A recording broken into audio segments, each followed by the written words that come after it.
Do, re, mi, fa, sol, la, si. Son las palabras con las que denominamos a las notas musicales, pero ¿alguna vez te habías preguntado de dónde vienen? En el siglo XI, el monje benedictino italiano Guido d'Arezzo, considerado el padre de la música, fue quien dio nombre a las notas musicales inspiradas en las sílabas iniciales de unos versos dedicados a San Juan Bautista, Utque ant laxis. Se cree que el texto se atribuye a Pablo el Diácono, otro monje medieval, pero la melodía es de Guido. Por supuesto, los versos están escritos en latín y son estos. Utque ant laxis resonare fibris, mira gestorum, famuli tuorum, solve polluti, labi reatum sancte Ioannes.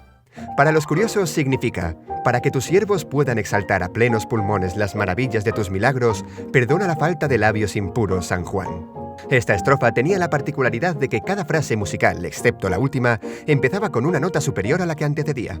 Guido decidió utilizar la primera sílaba de cada frase para identificar las notas con las que se entonaban.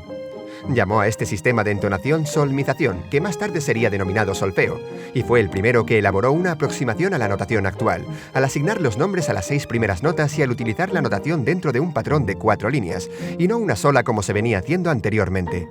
D'Arezzo utilizaba este sistema para la enseñanza de la música y pronto adquirió gran popularidad.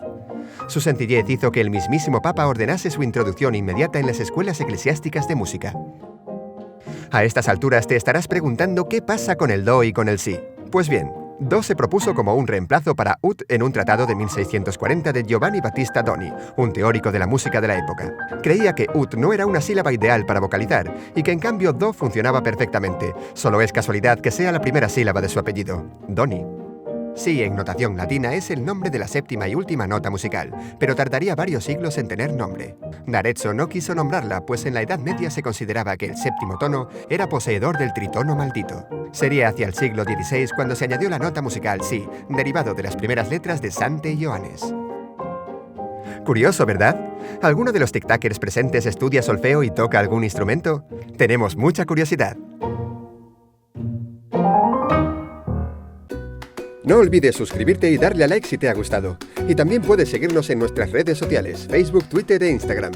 Hasta el próximo vídeo.